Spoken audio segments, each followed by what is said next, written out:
Good evening, everyone. We're going to go ahead and get started. If everyone could take a seat.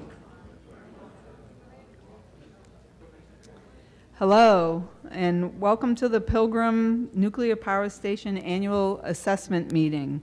My name is Donna Lambert, and tonight I'll be serving as the facilitator for this meeting. And Brett Kluken, who's over in the corner to my right over there, will be helping me out with this task tonight. So here's how, before we do anything, I just want to talk about exits really quick. If you could, for a regular exit, just use those middle doors. Oh, is that okay? Sorry. Okay. So just use those middle doors right there. The front doors and the back doors right there on the side are locked at this time.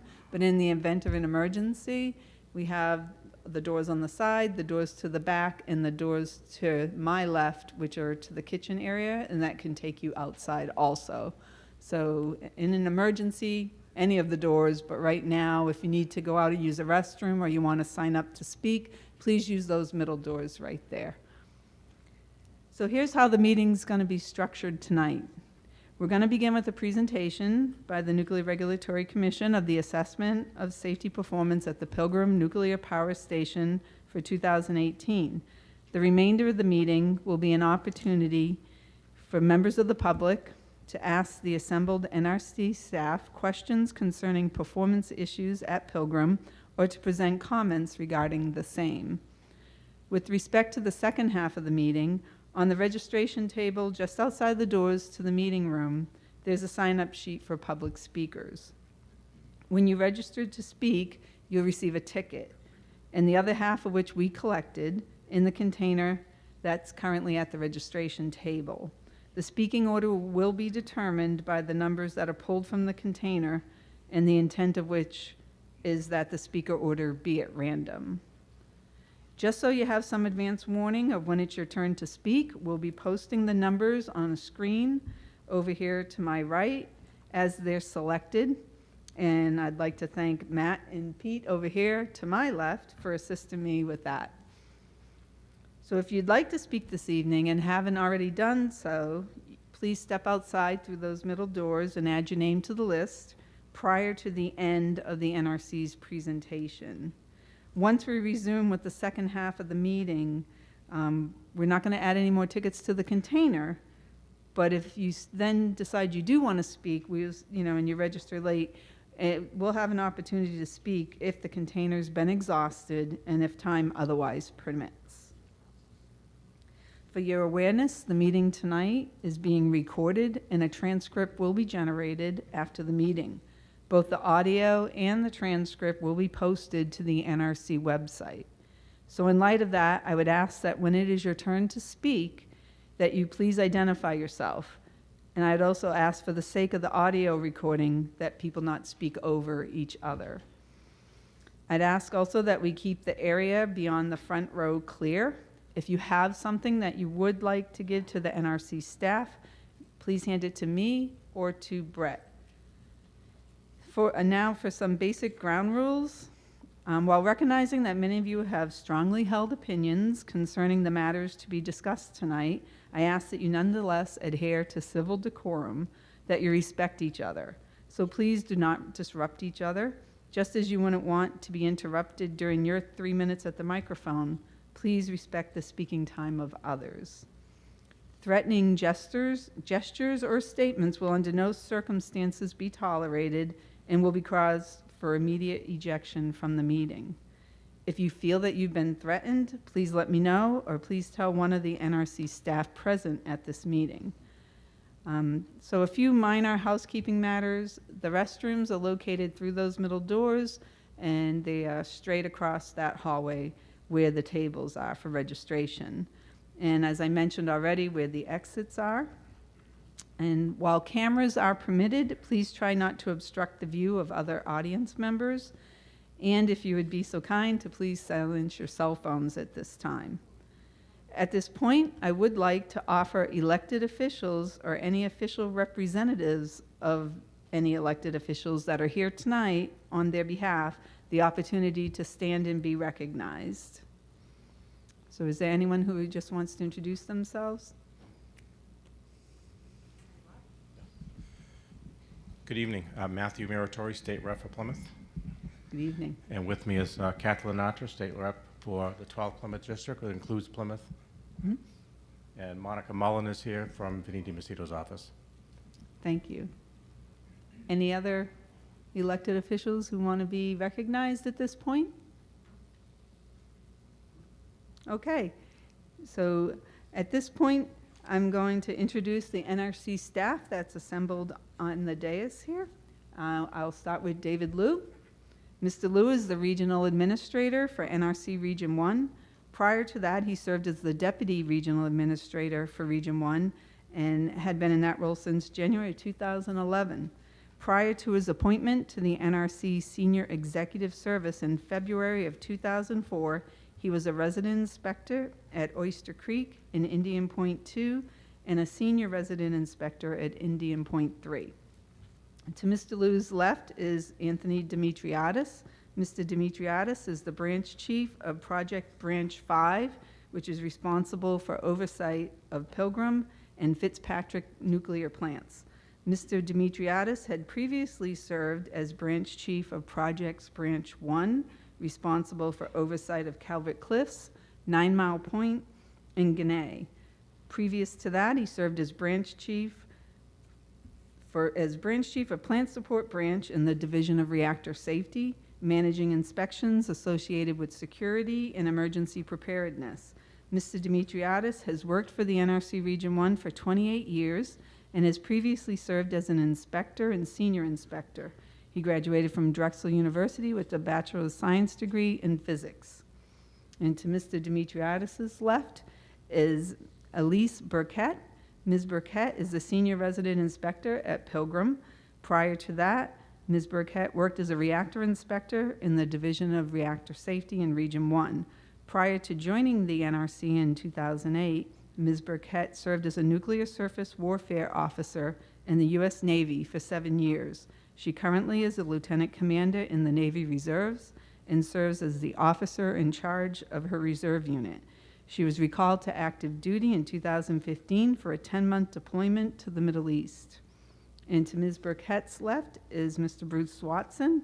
Mr. Watson is the chief of the Reactor Decommissioning Branch in the Division of Decommissioning, Uranium Recovery, and Waste Programs in the Office of Nuclear Materials Safety and Safeguards. He has been with the NRC since March of 2004. He has extensive experience in decommissioning of reactor and materials sites and was the technical lead for the license terminations at Trojan, Maine Yankee, Rancho Seco, and Big Rock Point. Now let me turn it over to Mr. Liu, Region 1's Regional Administrator. Okay, thank you, Donna. First, let me welcome everyone to the NRC's annual assessment meeting. I recognize that the majority of you today are most interested in making statements and asking questions, and to be respectful of your time and your interests. Tony will make a presentation here that should take less than 10 minutes. Before I turn it over, we recognize that there is a great interest in decommissioning. As a result, we have Bruce Watson, who has our decommissioning branch here. He'll help answer some of those questions. But we also have Ray Powell, who is one of my branch chiefs. He's sitting in the second row here to the left, and he will be responsible for the oversight of Pilgrim once the plant shuts down. You may have met both gentlemen earlier in January when they were in Plymouth to meet with the public on the post-shutdown decommissioning activities report, as well as present to the Nuclear Decommissioning Citizens Advisory Panel. And I think information on those two meetings are available on our website as well as YouTube. Unfortunately, we will not be able to answer specific decommissioning questions as it relates to Pilgrim's license transfer, as that is still under review and pre-decisional. And as many of you know, there has been contentions for which a hearing is requested and being considered by the Commission. However, we will be able to answer process questions as well as past operating experience from decommissioned sites.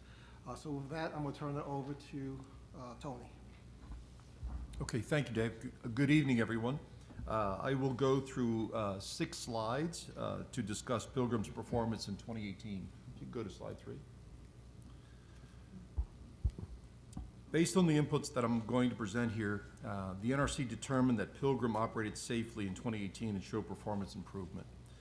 It's also important to note that the site showed a marked improvement in site safety culture.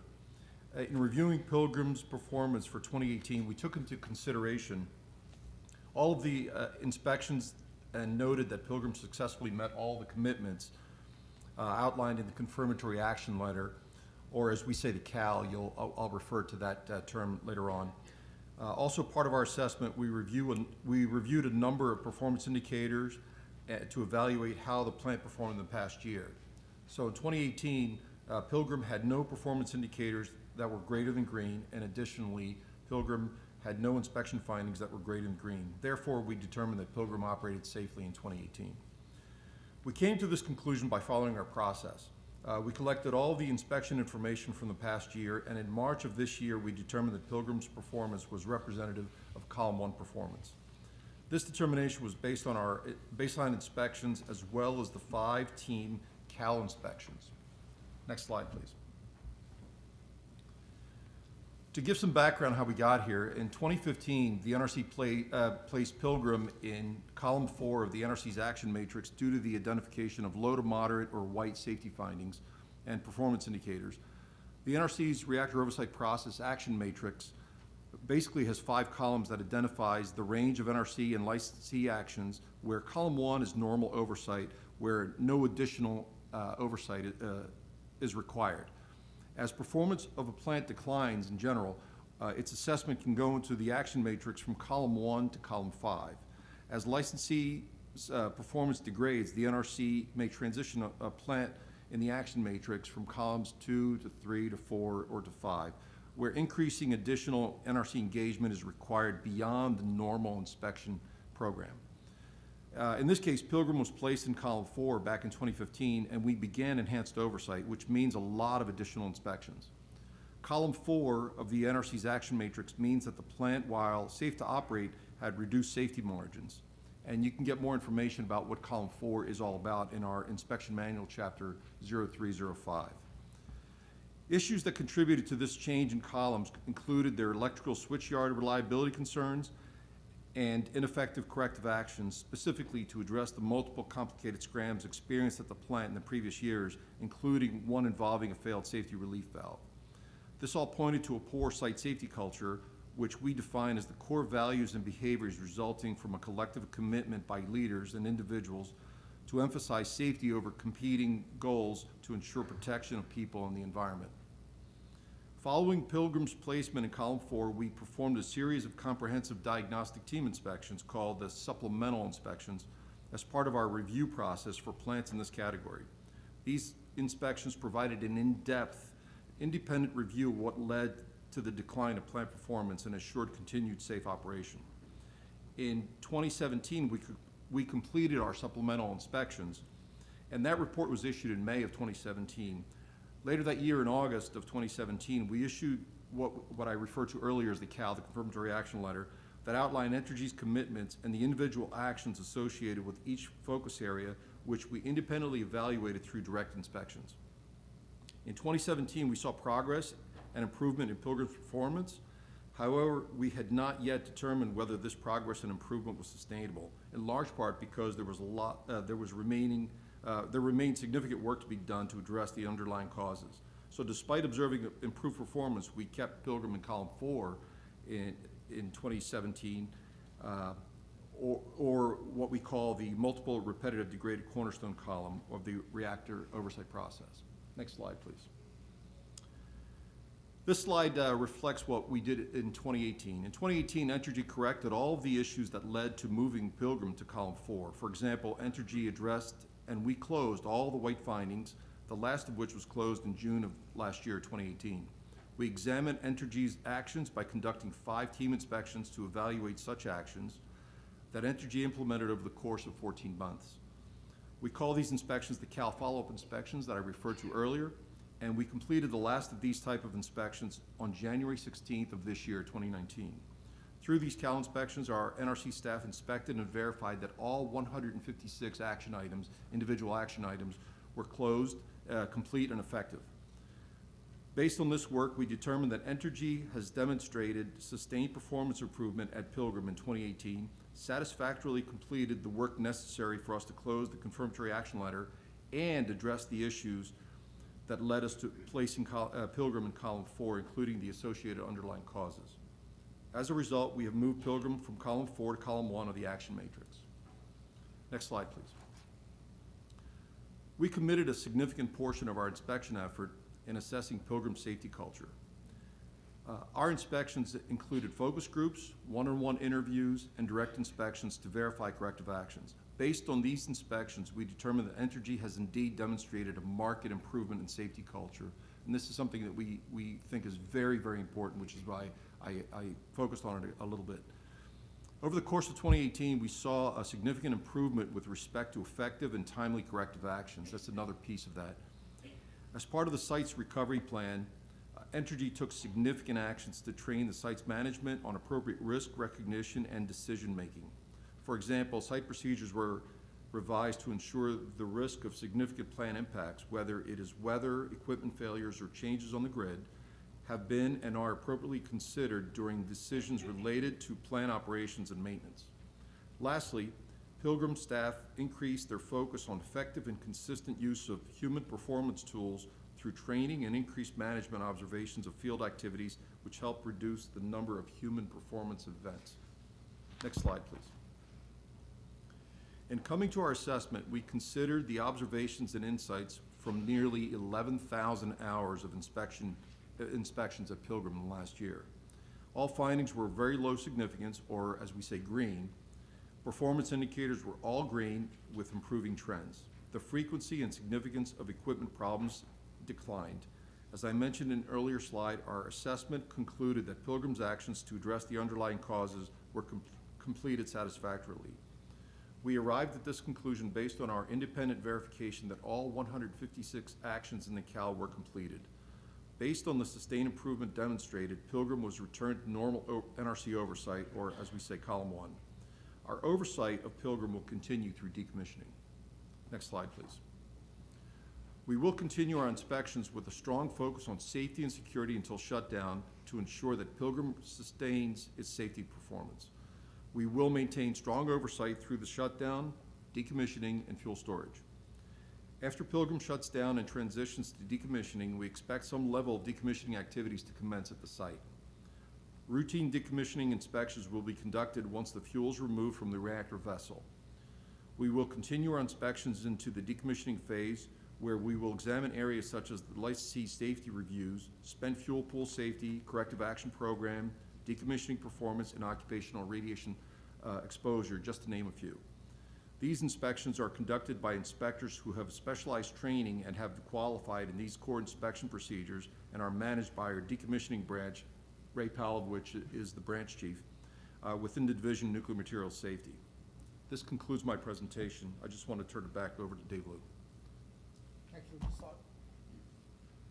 We can just get right into Q's and A's at this point. Donna? Okay, thank you, Dave. So just a few comments before we begin with the second half of the meeting. As I noted as part of the introductory remarks, the speaking order will be determined by numbers pulled from the container that was out in front of the room, the intent of which is that the speaker order be random. So when your number is called, please queue up at the aisle microphone. And if you need to have a microphone brought to you, please just let us know, raise your hand, and we will bring you the microphone. I do want to emphasize there is no prohibition against donating your ticket to others. You're free to do so. However, both individuals must be present at the time the number is called, and the donation must be announced at that time. And if an individual has already spoken during the meeting as a result of someone donating their ticket to that person, then that individual may also donate his or her ticket if called to someone else, but that individual may not use that ticket to speak again at that point. And in an effort to give as many people as possible the opportunity to speak this evening, please limit yourself to 3 minutes when speaking. There's a clock positioned at the edge of the stage that will count down 3 minutes for each speaker. And at the 3-minute mark, I will ask you politely to conclude. Note that the countdown clock will be paused if you ask a question in order to permit the NRC an opportunity to respond. The clock will resume once you resume speaking. So if possible, if you can, just bundle your questions together so then the NRC will have an opportunity to answer all of your questions. Yes, ma'am? Yes, a process question. Sure. Would it be possible that such a small group to ask the people who want to ask a question to raise their hand, and then to divide the amount of time allocated to each person in a more rational way? Because 3 minutes is rather sparse. Well, there may be an opportunity to ask additional questions after everyone's had a chance to talk. So I think we'll, How many signed up? not sure actually at this point. I think we have close to, I think there's about 20 in the container. So the reason why, I'll let It's fine. That's fine. So the reason why we do it in this manner is everybody gets that opportunity to ask questions or make comments. And then, if time's permitting, we're going to give people probably another opportunity with some additional questions. But we really want to make sure everybody has that opportunity to ask their first set of questions. Right now, that is the plan, correct? Yes. I'm sorry if you've already addressed this. Is the captioning working or not working? It's not. My understanding is not working at this point. I apologize for that. Did you switch the people that you normally hire to do this? Because we've had No. it for the last several meetings, and I don't understand why we suddenly don't have it this time. Yes, my understanding is we did not switch. It's just there is some technical difficulty at this point with that closed captioning.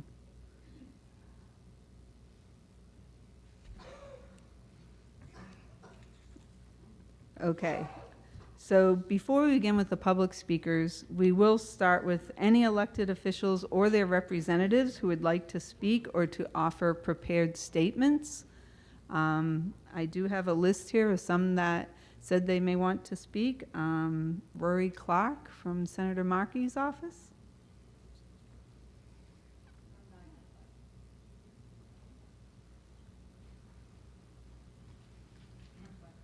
Thank you. Statement on behalf of Senator Edward Markey. For years, Pilgrim Nuclear Power Station has received the lowest operable safety rating from the Nuclear Regulatory Commission. Now, right as Entergy prepares to shutter the plant and sell it to new owners, the NRC is saying that all of the safety concerns have been addressed. The surrounding community has earned its skepticism of Entergy's safety record, and it is up to the NRC to make sure the public is fully engaged and briefed on this latest step in Pilgrim's process, particularly as Entergy continues to receive exemptions from the NRC on safety requirements, and as Entergy and Holtec work to get approval for their plans to decommission the plant. After the NRC's last public meeting here in January, Senator Warren, Congressman Keating, and I wrote to the NRC asking them to address several serious financial and environmental questions raised by this community regarding the proposed sale of the plant. I am disappointed that the NRC felt it was unable to offer a substantive response at this time. This plant may be about to decommission, but it will be a part of this community for decades to come, and this community deserves to be heard. I will continue to fight to ensure that Pilgrim is held to the highest of safety standards before, during, and after the decommissioning process, and to ensure that this community's ongoing concerns are received and addressed. I look forward to continuing to work with engage with the NRC, Pilgrim owners and operators, and community stakeholders.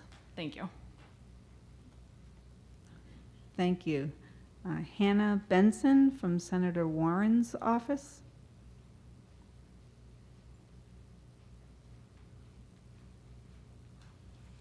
Hello. I have a statement here from Senator Warren. Senator Warren remains extremely concerned about Entergy's management of Pilgrim Nuclear Power Station as it moved towards decommissioning later this year. She is disappointed in the Nuclear Regulatory Commission's recent actions that move Pilgrim from a Column 4 station, the worst safety rating a facility can have, to Column 1, without fully considering the local community's safety concerns. Since Pilgrim entered Column 4 in 2015, Senators Warren and Markey have sent 6 letters to the NRC raising concerns about a number of ongoing security issues at Pilgrim. With the June 1st decommissioning of Pilgrim fast approaching and the license transfer from Entergy to Holtec International under review, the NRC must take aggressive steps to hold Entergy and Holtec accountable, prioritize safety and environmental concerns, and remain transparent with the community about any actions regarding Pilgrim Nuclear Power Station. Thank you. Thank you. Michael Jackman from Representative Keating's office. Thank you. Congressman Keating apologized for not being able to be here tonight. He's in D.C. I'm happy to read a statement on his behalf. I have long urged the NRC to hold Entergy to the highest inspectional standards so that the plant was not allowed to remain at the lowest level of allowable operational safety as it approached the cessation of power generation operations. As the June 1st date is now just over 60 days away, the decision by the NRC to move Plymouth Nuclear Power Station from Column 4 to Column 1 is welcome news, but should not result in any reduction in the NRC's careful oversight of the plant's operation. I believe it is also important to acknowledge the hard work of Pilgrim employees who live and work in our community and who have a stake in this plant's safe operation. I will continue to work with them as well as with my fellow state, federal, and local officials to hold the plant and its licensees accountable for the safety of the residents of the 9th District of Massachusetts. Thank you. Thank you. Matt Muratore for representing various state officials. Good evening. Thank you all for coming out here again this year. My name is Matt Muratore. I'm the state representative for the 1st Plymouth District. That includes majority of the town of Plymouth. And with me is the Representative Kathy Lenatra from the 12th Plymouth District, which includes Plymouth, Kingston, and surrounding areas. I'm here to read a statement and ask a quick question. The statement is on behalf of the South Shore delegation, the South Coast delegation, the Cape Cod delegation of state representatives and senators. The Pilgrim plant delegation of your state reps and senators met earlier today with representatives from the NRC. At that meeting, we were briefed on the current status of the plant. The delegation asked probing questions about the change in status and about the closure process, including Holtec's financial stability. This delegation stands united in our efforts to pass legislation to help ensure the prompt and safe decommissioning of the power plant. And the question we have is, with the trust fund in place and the town of Plymouth just finalizing a deal where they have 2 years of a pilot program, can the trust fund money be used, the decommissioning fund money be used to pay a pilot program, pay in lieu of taxes?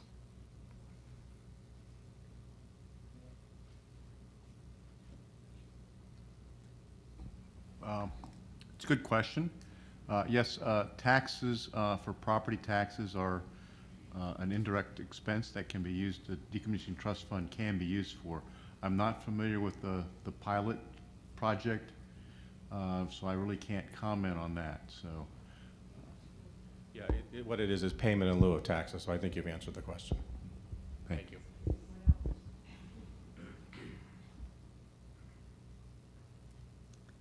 Thank you.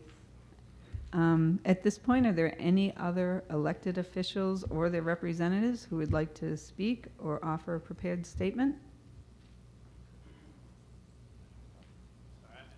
Assistant Attorney General Joseph Dorfman on behalf of the Massachusetts Attorney General's Office. We don't have a statement at this time, but wanted to note our appearance. Thank you.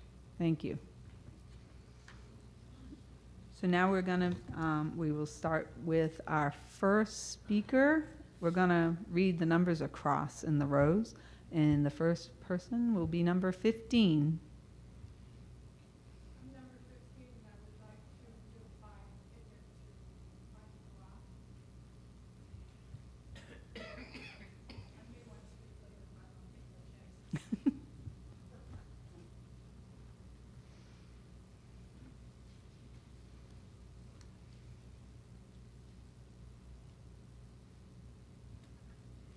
Hi, thank you. I was 14, so.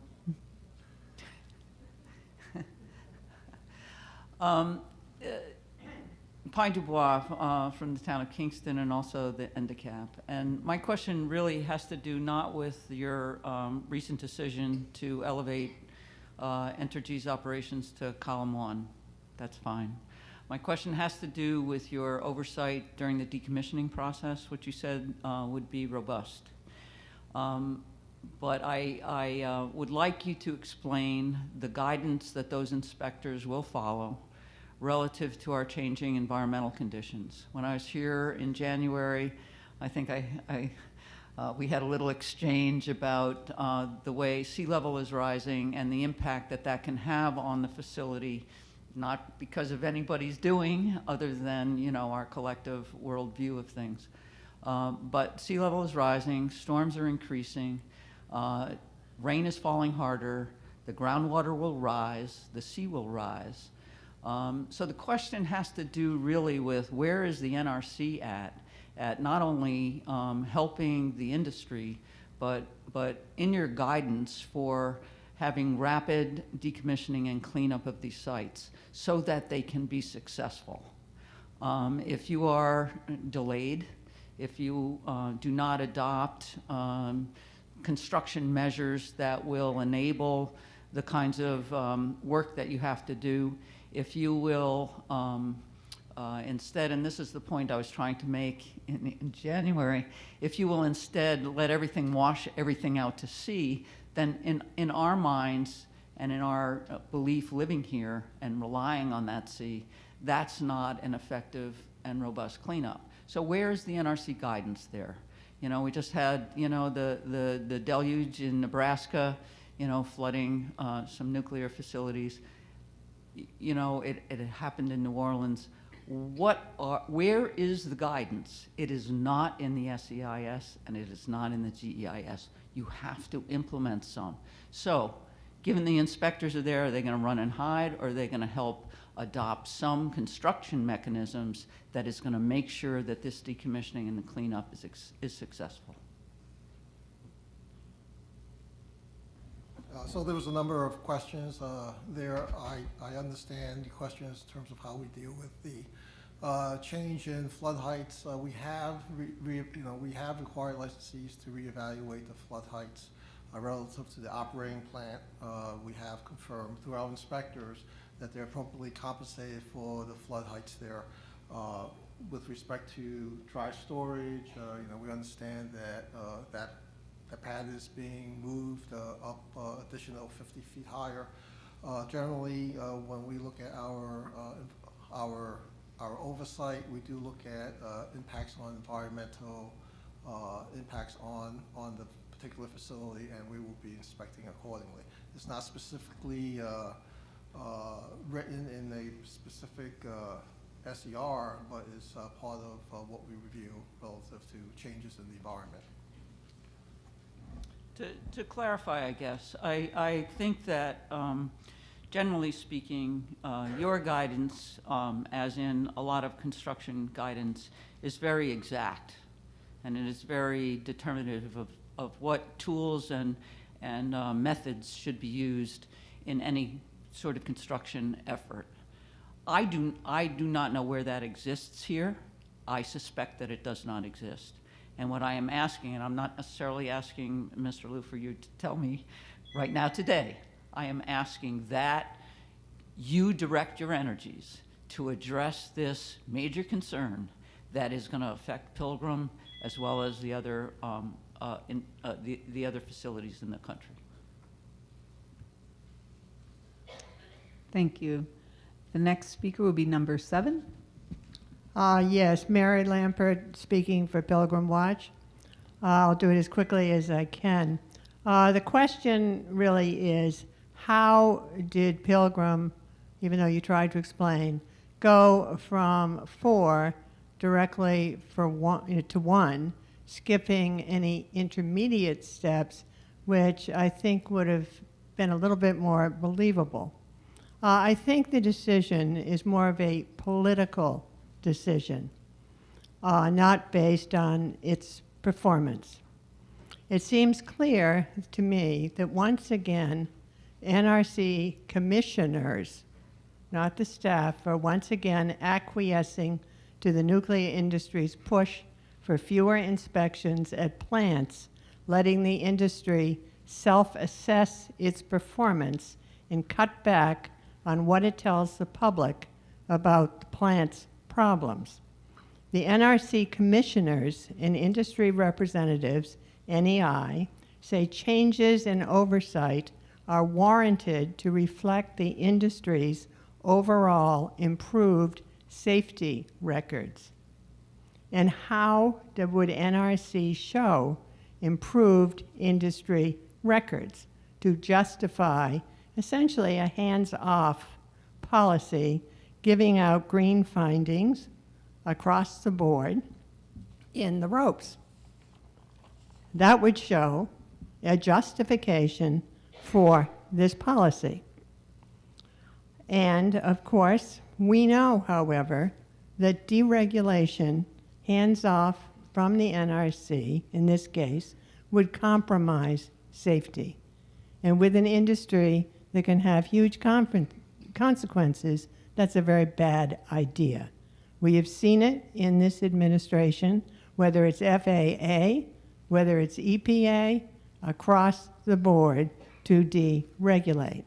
Another high priority of NEI's Christmas list to the commissioners was to eliminate press releases about low-level, so to speak, safety issues at plants, meaning the kind of problems that could trigger more inspections and oversight at a plant, but not constitute an emergency. That's to save money for the industry. The industry group also asked that NRC reduce the burden of radiation protection and emergency preparedness inspections.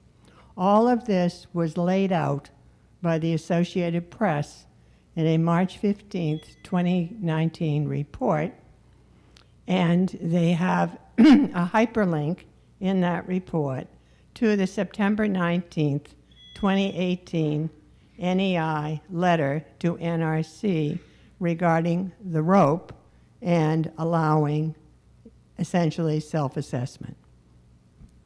And so I think you all have done a good job. Brian Sullivan is far, far better as a VP than we've seen here in a very long time. But it's the commissioners that I'm very concerned about. Okay, thank you, Mary. Just for clarification, the decision to move Pilgrim from column 4 to column 1 was not a commission decision. It was a decision made by the commission staff. And just to be clear, of the plans to have been in column 4, the way we approach things is we call it the way we see it, whether it was placing Pilgrim in column 4 in 2015 or taking them out at this point. And most plants have actually transitioned to column 1, in fact. And those that did not, the reason that they did not typically is because they still have an existing greater than green input, existing white or existing yellow. In this case, Pilgrim does not have an existing input, and in fact, since we have put them in column 4, there was no greater than green or very low safety significance, no greater than green performance indicator or finding. So it was appropriate for us to transition from column 4 to column 1. I think the other thing I just want to add, I know I'm talking too much. The other thing I want to add is one of the things that the approach that we do is we want to ensure that they address the underlying conditions of what drove the performance decline back in 2015. And so you saw that last year we saw progress and improvement, but we weren't ready to say it was sustainable. This year we continue to see progress and improvement. They've addressed the underlying issues.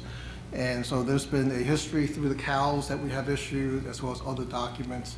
And our goal is really to ensure that these plants do not jump in and out of column 4. We want them to address the underlying issues and for us to have a level of confidence before we take them out of column 4.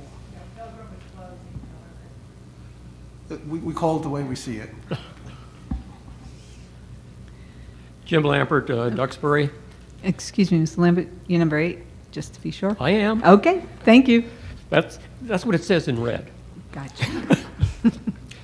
I want to pick up where my wife left off a couple of things. First off, the reasons the industry gives for wanting to back off, that things are too burdensome, and it gives them problems with the SEC. I trust the NRC would agree are no reason at all to back off making the types of inspections you want to be making. However, there are examples of backing off, and probably one of the clearest is the decommissioning rule, if you want to look at burdensome. The basic justification for what looks like it's probably going to become the final decommissioning rule is, oh, this is costing energy and the NRC just too much time, and we're going to save time for the public, who before has spent time getting into things, never got any success, but now they won't have to waste their time and money effort. Looking forward, I'm concerned about inspections. Pilgrim moved from 4 to 1. They did so because they had a good vice president, and I will add for a change, and because you had a lot of inspections. What's going on as we get to decommissioning? Resident inspectors are going to leave. There aren't going to be any resident inspectors anymore. We all know what happens when you put too much out to quote self-regulation, and if you can think of it, look at Max 8s and Boeing. There are going to be a lot of things happening over the next 45 years that are going to be very important to people who live around here.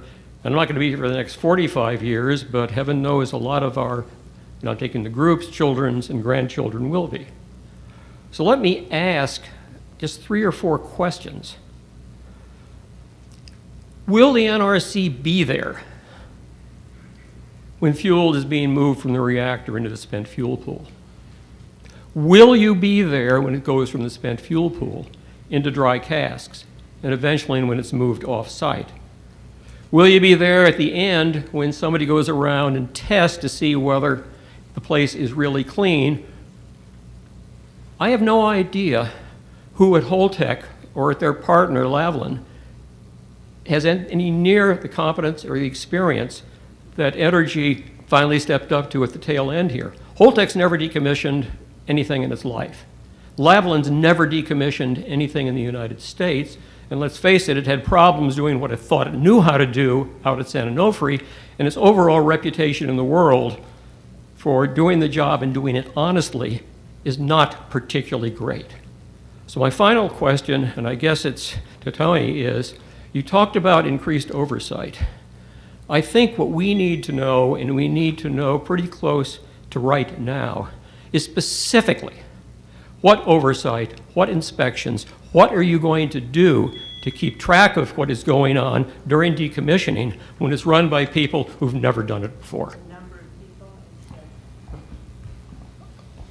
Yeah, thanks, Jim. I'm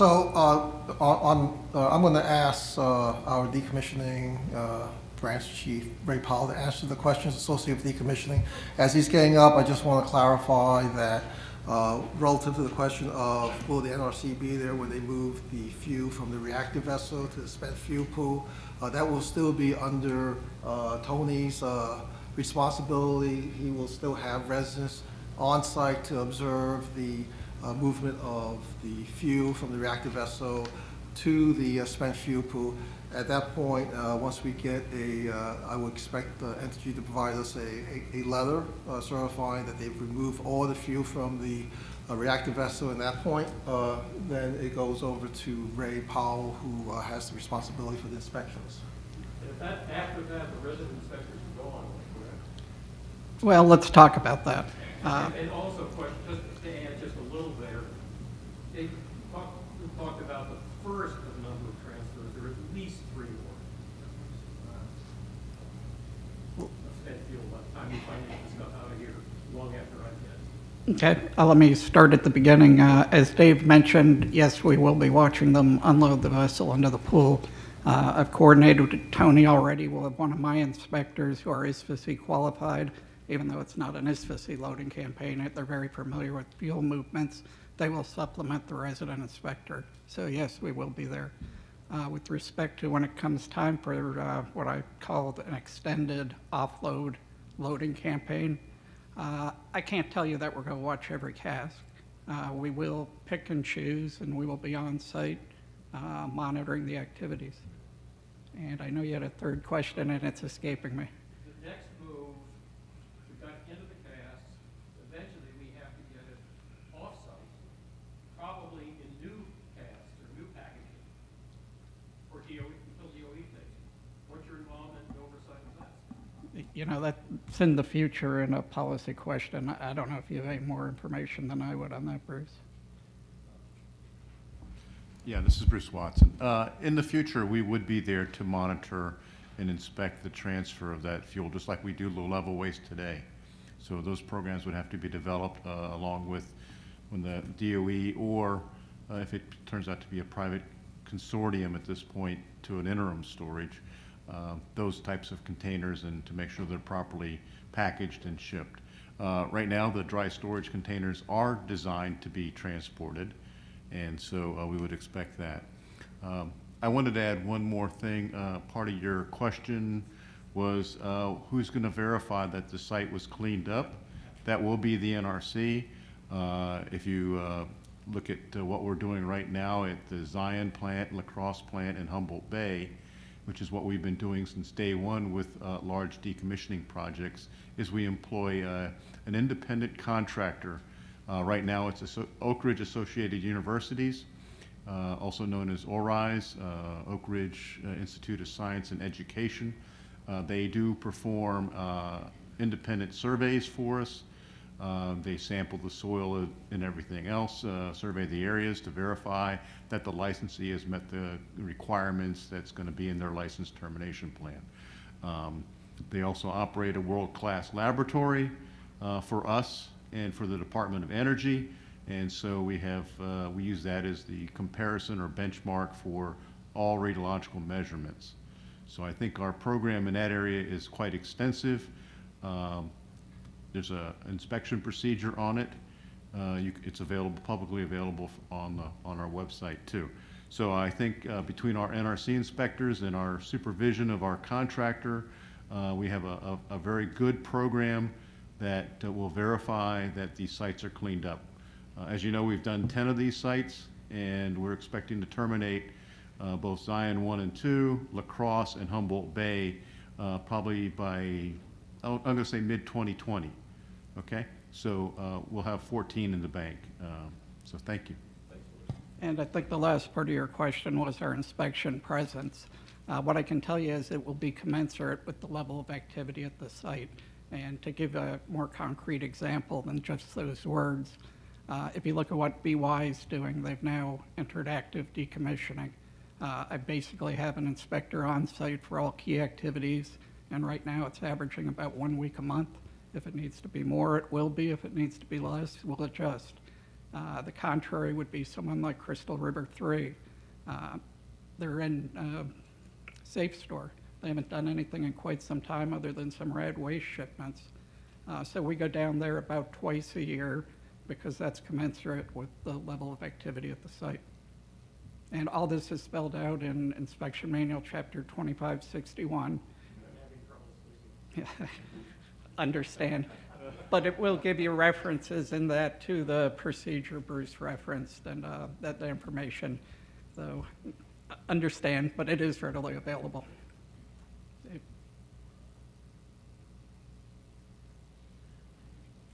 Okay, the next speaker is number 3. Hi, Diane Turco with Cape Town Windows. It's my understanding that multiple repetitive degraded is kind of what column 4 is all about. So I don't know what planet you're on, because what I'm reading is something very different, and it's from your reports, okay? Pilgrim's repeated shutdowns are costly. This is from 2018. They lost $63 million in 57 days. That equals a poor safety culture. They're not going to put money into fixes. They aren't, and it's being proven by these shutdowns because of degraded equipment. We also see ongoing problems with valves parts being installed backwards. Valve closure causes the automatic shutdown at Pilgrim. Pilgrim powers down a day after favorable report.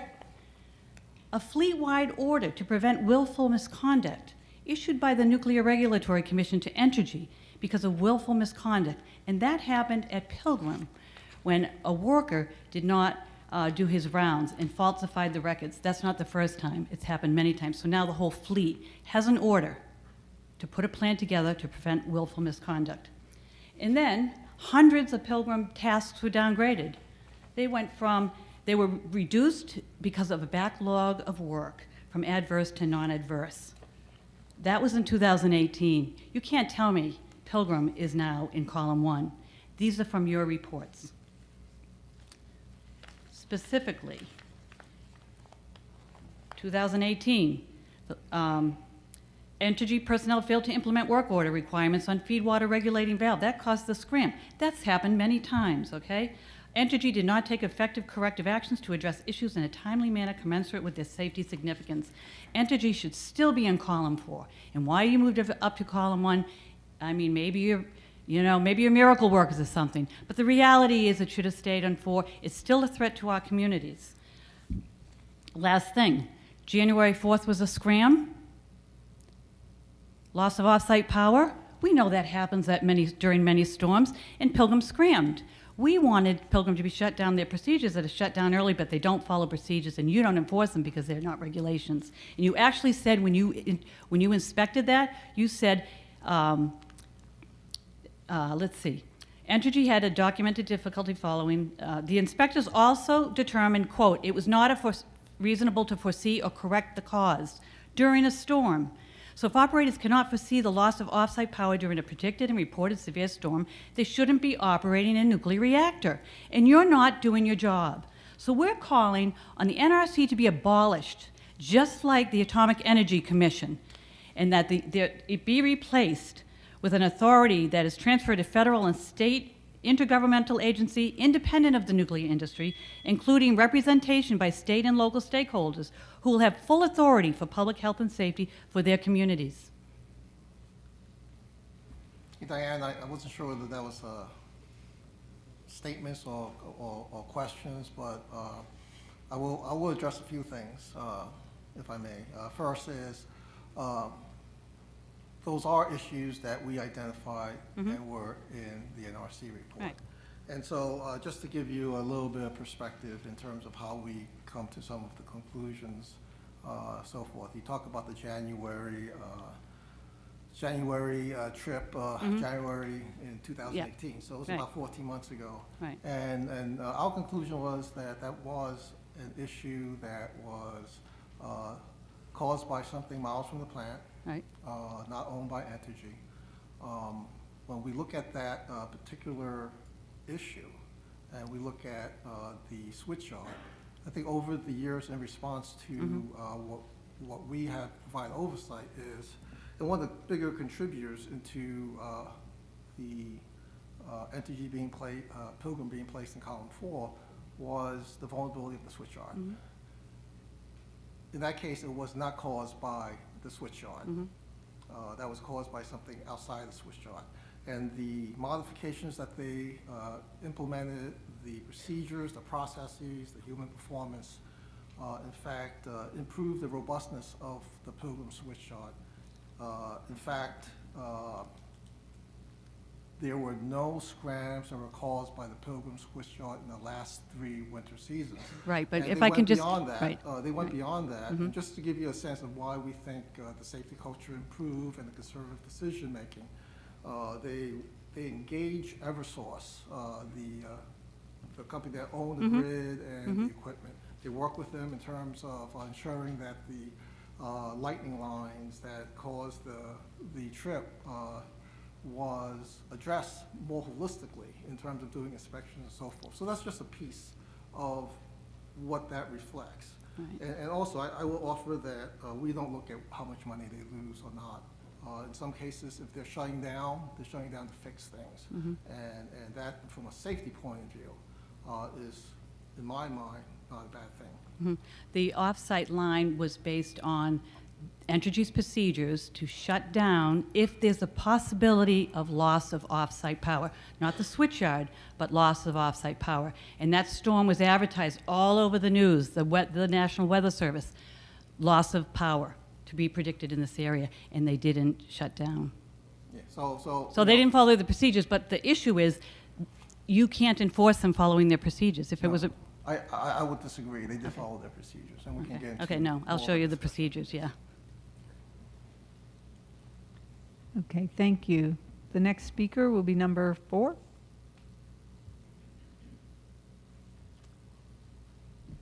Good evening. My name is Elaine Dickinson, and I am also with Cape Town Windows.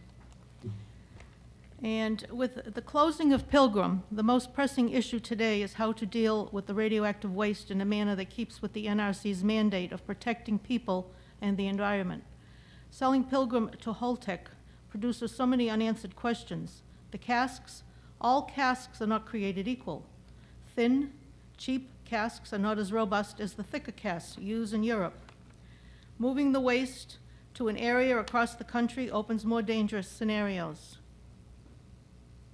with potentially devastating accidents. Putting the waste in indigenous communities that do not want it is racist. And remember, just because Holtec says they will accomplish the decommissioning in a very short time, wouldn't it be foolish to think that haste is best when dealing with this potentially lethal material? In 1975, the Atomic Energy Commission was abolished by an act of Congress. A new agency was created, the Nuclear Regulatory Commission, your agency, with the mandate of protecting public health and safety, as your website banner says, protecting people and the environment. The citizens demand you uphold your mandate or be abolished, as your predecessor was, and replaced with an agency that will. By transferring Pilgrim's license to Holtec, a company that has never decommissioned a reactor before, and which is joining with SNC Lavalin, a Canadian company, under investigation for corruption and bribery, seriously, I ask you, how can you uphold your mandate by transferring the license to such a company? If there is no suitable company to do this dangerous work, why not allow Entergy to do the decommissioning and take care of the waste that they have produced? The community is watching.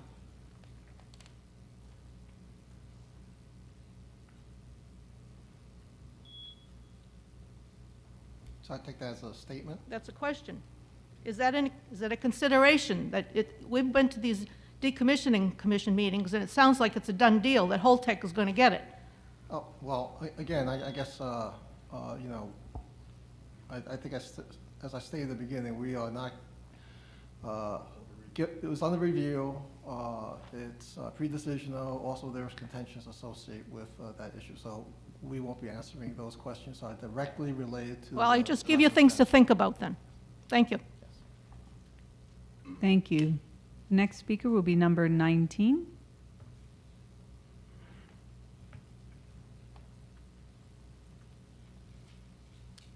Good evening. My name is John Garrity, and I was the recovery manager at Pilgrim as we came through this series of inspections. And if you remember last time we were here, we got asked the question, why was it going to take so long for Pilgrim to return to column 1?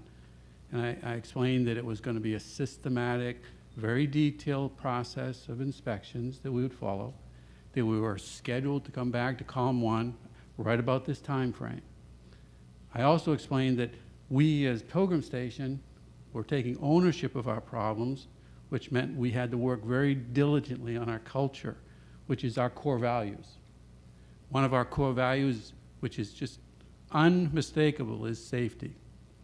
So the NRC made sure that not only did we solve our technical issues, which were relatively easy to show compared to our cultural issues, and then they made sure that we took the time to understand and correct the underlying root causes of these issues. That took a lot of time. And I personally was involved with all 5 inspections. And I can tell you those inspections were not performed by politicians. They were performed by engineers. And if you deal with engineers, they deal with facts. So we dealt with the facts, we dealt with the causes, and then the very last inspection was our safety culture inspection. And that one took the longest, because it's the hardest. It's very hard to prove to people that you care about safety, that you understand you own the issues, and that you, us, were responsible for creating them, correcting them, and making sure they didn't come back. So I felt proud of the people that worked on that project.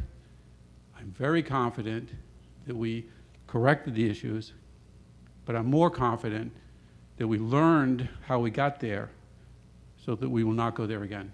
So thank you very much. Thank you. The next speaker will be number 17.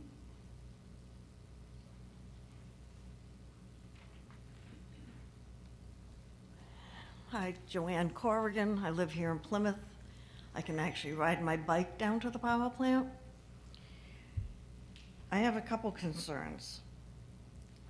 And apparently, there are those of us who are skeptical that Pilgrim went magically from column 4 to column 1. And I have a problem with trying to believe that. Since their corrective action plans that they've had over the years, they failed this didn't work, they didn't know how to fix it, and they didn't give them 6 months, a year, whatever, to fix it. You guys gave them, oh, get to it when you feel like it, which is why a lot of stuff never got done. I was in the X-ray, I was an X-ray tech for 45 years. We had hospital inspections. If JACO found out something was wrong, that we were doing something in any part of the hospital, we had a corrective action plan with a set time frame, which these guys never got, which is why a lot of stuff didn't get done. They have a laundry list of failures over there, starting with the operators failing your own proficiency test, the equipment malfunctions, numerous, the repairs not done or done incorrectly. Oh, and the falsification of their medical physicals. That was a good one. So the violations of their inspections and so many failures over so many years only resulted in a pass or a slap on the wrist by the NRC. Do you really expect us to believe that Pilgrim went from 4 to 1 in a short time as if by magic? Which leads me to believe that apparently Entergy hired Dumbledore and the Wizard of Oz, and that's how it got done. But there's one problem over the after the other over there. Not to mention the nitwit decision to put the cask next to the ocean. What on earth were they thinking? They didn't have to have big studies done. Just come down in any nor'easter, stand at the step end of Priscilla Beach. That wave comes up those 12 steps into the street, across the parking lot, into the street. And they put those casks so close to the ocean. With an area where we have nor'easters, hurricanes, full moon, high tides constantly, and not to mention the sea levels rising. So, and then now they're gonna put them along Rocky Hill Road so the terrorists can see the targets they need to hit with their RPGs. So the past history of Pilgrim is indicative of the lack of interest and concern to keep us safe. Thank you. Yeah, and thank you. I understand, your skepticism. I would maybe offer this for you to consider, and it's something that we look at. It's beyond just having all the actions that were done under the confirmatory action letter, as well as the effectiveness review. But when I take a step back and I take a look, in the last 2 years, there were 2 scrams at Pilgrim. One was outside the control equipment that was miles from the plant and not owned by the licensee. But those 2 scrams, and one was an equipment failure, but that's not abnormal in terms of what you see in other plants consist of column 1. But the more salient piece of it is when the plants did scram, you look at the response, the equipment worked the way it should have. Processes and procedures were followed. Performance of the operators were good. And that's an important data point, in terms of how the plant responds to this the scram. And I just share that with you to sort of contrast that to 2015, when they had the scram. They had a safety-related valve that did not work as it should have, that there were important equipment that did not respond the way they did. The command and control was not as strong as it should be. So that's certainly an indication in terms of how they address those issues and looking at how the plant respond. So, certainly I just share that as a data point for you to consider. Well, Pilgrim did not do what it had to do when it was generating and making money and making electricity. So I can't imagine when it goes offline how all of a sudden it's going to have this big concern to keep us safe. In March, we knew about those storms. March was one storm after the other last year. The 3rd of March, we had a huge nor'easter storm. I went all the way to 495. Nobody had power. I came down here to get to 495, and I couldn't even get down Rocky Hill Road. There were so many trees down. I got to the light here. All the power was out. The only reason I got out of here was through that little side road you have going to 3A, and that's only because I have a little standard, and I went off-road into the mud and snow to get out of there. And Entergy claimed they didn't lose off-site power. They didn't lose any power at all. Well, that's funny. They must have their own power source, because none of the street lights were working, and there was no power from here to 495. They don't take into consideration where this plant is, the kind of weather we get here. So I don't know how, if no one's inspecting them the whole time, they have to wait, what, 4 years for the thing to cool down to take the rest of the rods out, right? Right, and I just want to be respectful of others' time. Don't want the conversation to go a little long, being respectful. And I'm looking at Donna to tell me to yank me off the mic. But just to share with you, last year, 2018, was a significant winter season. It was tough. In each of those cases, we had inspectors on site, ensuring that the licensee followed the procedures, appropriately addressed those issues. Yes, there was a January trip. There was also a delay in the startup associated with another trip, but we were there. And I just want to assure you that we were there and we observed and inspected throughout. Okay, thank you. The next speaker is number 1.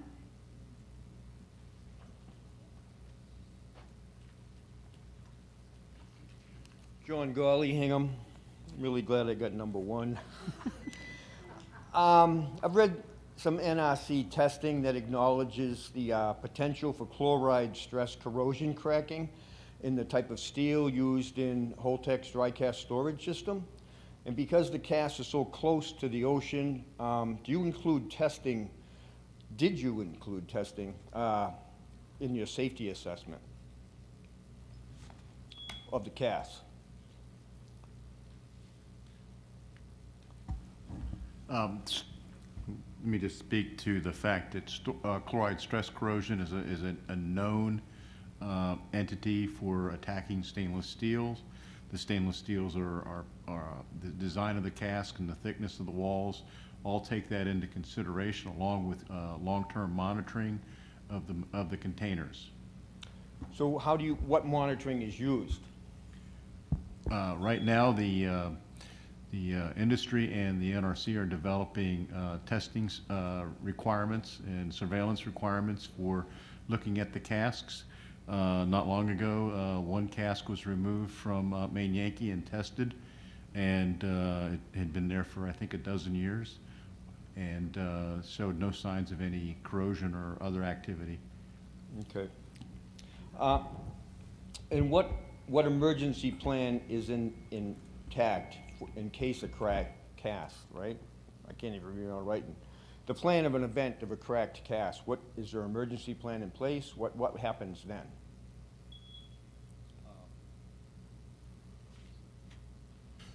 Yeah, the casks are inspected, or at least the facility is inspected at least annually. There are plans in place for, in the fact that if they were to detect a leak, that the actions could be taken. What actions?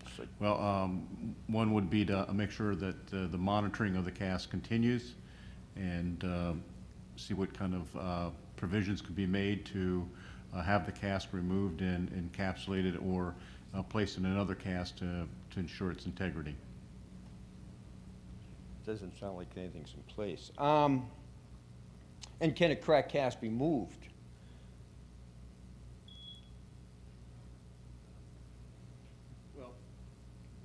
I guess you have to define crack.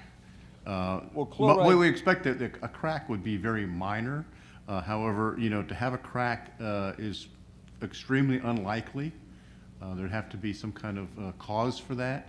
That's why we would inspect them and periodically to make sure that there is no corrosion or attacks on the particular metal for the long-term storage of these casks. From my obsessive research, the chloride stress cracking is like spider cracks. It's not like a nice little crack that you can weld or anything like that. Holtec's president said if you could find a crack, it couldn't be fixed. So that's why I'm curious. I'm not hearing, you have a plan in place because you can't fix the crack. It's not a fixable crack. And this is why I mentioned taking and putting the cask in another cask to ensure the integrity of the Are those material. casks going to be on site? Are you going to have Holtec have those extra casks on site? There's no requirement for that right now. Sounds like it would be important. Let me finish. Holtec is not the only manufacturer. New home facilities actually have a transfer cask which could be used to load an old cask into. I was just out at Rancho Seco. They still have the old transfer cask there, which is available for how they transferred it from the plant to the dry fuel storage. So there was a container at the Coburg plant in South Africa which was thicker steel than what is used in Holtec steel. And that had a through-the-wall crack within 17 years. Can you talk to that? Do you know any more information on that? I really don't know any information about that. It's in one of your documents. Yeah, Okay. I do decommissioning. I don't do spent fuel management. I'm trying to at part least of answer some of your questions. That one I don't know the particular technical details on, but I would point out that there's been comments made that thicker casks are safer. I don't know that that's necessarily true. If you say this cask was thicker, so. Well, that was my next question. Why are thick-wall casks used in other countries and not in America? Why aren't we doing that? The primary reason that we have thinner walled casks than those made in Europe is our casks are designed to be transferred. So they're intended to be able to place in a transfer cask so they can be shipped to a permanent repository. Well, that's a concern of mine as well, because if they sit by the ocean with the chlorine, and now they're next to the road with more chlorine coming up with road salt, if that steel becomes more vulnerable, and you're not catching that cask, and then you're shipping it across the country, that's, right? It's not that funny. I mean, I'm concerned about that. Well, fundamentally, to do any type of radioactive material shipment, you're going to ensure the integrity of the container before you put it in a transportation mechanism to be moved. That's part of our inspection procedures. Promise? It's part of our inspection procedures, even for low-level waste today. So, All right. okay. And my last question is, how quickly would the public be informed if a cask cracked? Are you going to keep that to yourselves, or will the public be informed that it cracked, that you have had an event? There are emergency plan procedures in place for dry fuel storage facilities. I would assume those procedures would be followed. Again, it's not my area, but I know they have plans in place for notification of not only the public, but the NRC of safety issues. All right. Thank you. Thank you. Next speaker, number 6. 16, wasn't he 16? I'm sorry. It's okay, I'll get it. It's fine. I'm Susan Carpenter with Cape Town Windows, and I'm concerned about the finances of all of this, about the decommissioning. And one of the things that concerns me is several other companies have requested waivers to use decommissioning funds for other purposes. And I'm wondering, has the NRC ever refused to grant a waiver to the industry?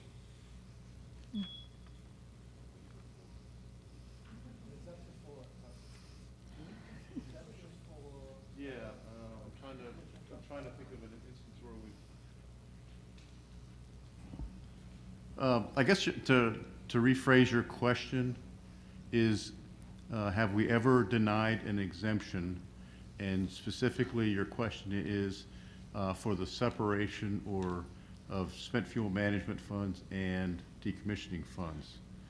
I think there was one, but I can't remember exactly. It may have been either withdrawn by the licensee. There was something that had to do with Vermont Yankee not too long ago. But most exemptions are the fact that most utilities or licensees at the time, the original rules required one fund, and the rules were changed, I think, back a little while ago, that you had to have separate funds. But since they have a single fund under one trustee by an independent bank where the money's kept, there's actually an accounting by the trustee that separates the two. So that's the equivalent almost of having separate trust funds. So we've granted that exemption where they can show to us that we have two accounting and which money goes where and what it's for. So it's not a common occurrence then? I mean, it's been used for taxes, as Mary just said, and a waiver was granted. I can tell you that the payment of taxes from the decommissioning fund are only allowed once the plant is in decommissioning. When they're operating, they can't use those funds for any other purpose. So they stay with the trustee and the bank. They're not allowed to release the money for anything but decommissioning funded activities. And that's coming up quite quickly. Yeah. Thank you. Thank you. The next speaker is number 16. My apologies for missing that. I think that one's the last person. Okay, we're going to move on to number 2, please. My concerns have already been addressed. Okay, thank you. Number 11.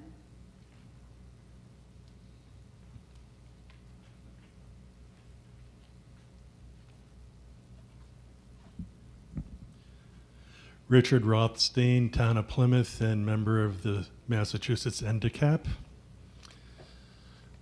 Let me first state that I'm not opposed to nuclear decommissioning trust funds being used for on-site spent nuclear fuel management as may be necessary or appropriate. That said, are there any current applicable NRC regulations or policies for existing nuclear power plants which are still operating or have been permanently shut down and undergoing decommissioning per their submitted PSDARs that mandate any monies recovered via lawsuits against the U.S. Department of Energy for on-site spent nuclear fuel management be used by the licensee to fully reimburse the decommissioning trust fund if such monies were or will be used via exemptions granted by the NRC for such said purposes. The basis for my question is NRC's October 17th, 2018 approval of North Star's financial exemption request made for Vermont Yankee. In that approval, the NRC determined that North Star's revised PSDAR demonstrated reasonable assurance existed that funds within the Nuclear Decommissioning Trust, when combined with other funds, including, I quote, anticipated future United States Department of Energy reimbursements, would be in excess of the amount needed to cover the estimated costs of radiological decommissioning and irradiated fuel management.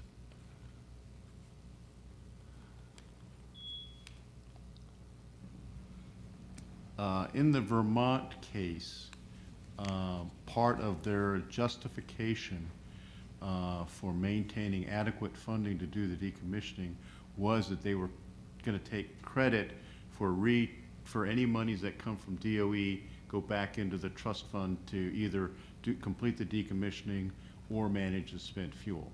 So that was a commitment they made, and we agreed that that was okay. Okay. So that answer your question? Partially. I wasn't questioning the decision of NRC.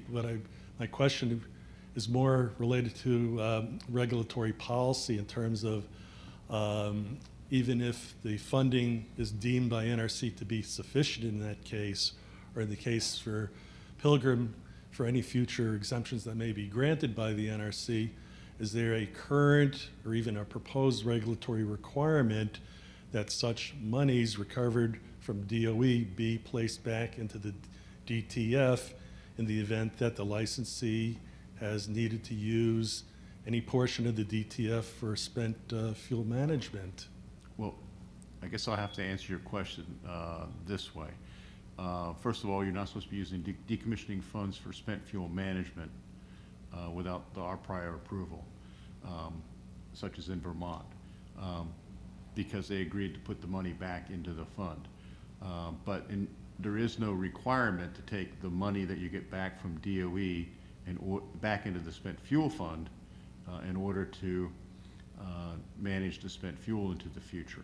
However, there is a requirement that you maintain sufficient funds to make sure the fuel remains safely into the future and that it's properly managed and kept under good security. No, I'm satisfied with that, Bruce. What concerns me is why is there not an NRC regulation that spells that out, even from a simple bean counting exercise, to make sure those monies which were used for spent fuel management costs would go back in terms of recoverable funds from DOE. I know you can't answer that totally, but it's more of a recommendation on my part too. I understand that. Yeah, the decommissioning trust fund is supposed to be independent and sufficient to give us reasonable assurance that they can complete the decommissioning fund, and that's why we have a separation between the two funds designated for the two different issues. And please note, I'm not questioning about NRC's ability to watch everything as carefully as you intend to do and do there, but having that regulation in place is just another belt and suspenders there. Thank you. Yeah. Thank you. Next speaker is number 13.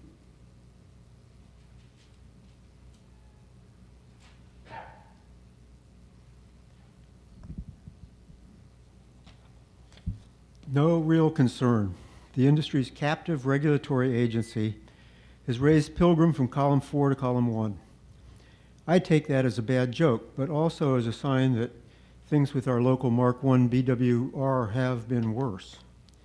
And I'm counting the 67 days until Pilgrim's final shutdown and the unknown number of days until the final defueling of the reactor and removal of all fissile material from the pool. As the Patriot Ledger wrote, quote, "What the public and the regulators need to watch now is how well decommissioning is done. No cutting corners, no substandard materials, no shoddy work. Given that Entergy seeks to hand off Pilgrim to SNC Lavalin, a scandal-plagued outfit facing fraud and corruption charges, relation to millions of dollars of bribes given to Libyan officials, it's not a great start. Abuse of the populace by the nuclear industry will continue. How much abuse? At least as much as the public will tolerate. After 47 years of Pilgrim polluting the environment with radionuclides, Entergy Holtec wants the Commonwealth and its citizens to have no say regarding decommissioning, claiming the would-be interveners rely on speculation, as if the corporations don't speculate with their own projections. It's ludicrous that the NRC has allowed Entergy to put nary a penny into Pilgrim's decommissioning trust fund in the 19 years they've been the licensed operator. Entergy says that the fund has enough money. The Commonwealth needn't worry its pretty little head. And they want to tap into the DTF to deal with the waste fuel, the pad, casks, transfer of the high-level waste. I guess they failed to speculate that these things would be needed. And by the way, Entergy expects the ratepayers to pay Plymouth $13 million for hosting their liability. I wish we could trust the NRC to disallow these obvious attempts at theft. But as former NRC Commissioner Victor Galinsky said, the agency is a wholly owned subsidiary of the nuclear power industry. I don't know if I mentioned, I'm David Agnew from Harwich. Thank you. Next speaker, number 9.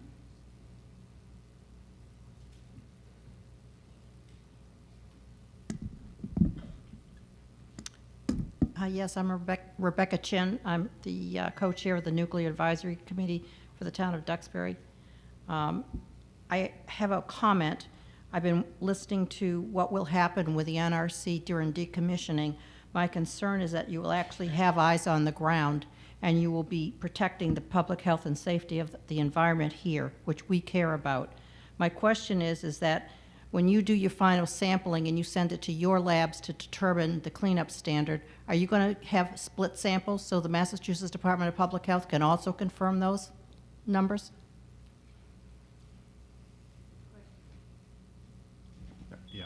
Yeah, this is Bruce Watson. I'll answer that. The state is welcome to take as many samples and do their own independent analysis as they choose. We will be doing not only sampling on our own, independent sampling of the licensee, but we will also split samples with the licensee to verify the performance of their laboratory, because our laboratory is world-class. It's always in the top 1% of the laboratories performing in the country. So yes, there will be split sampling with the licensee to verify their lab work, and also we'll be taking our own independent samples at the completion of the cleanup to make sure that it meets our standards for meeting our unrestricted release criteria. But you won't do split samples of your samples with the Massachusetts Department of Public Health. You're going to make them take their own samples? It's up to them if they want to do that. But my point is that they're welcome to take their samples if they choose to. It's up to whatever they would like to do. We're willing to talk about that. It just costs money to do that, and it's up to them whether they want to expend the funds or not. Because we have a very good good program. I'll say an excellent program for verification of the final status of the sites. Thank you. The next speaker is number 20.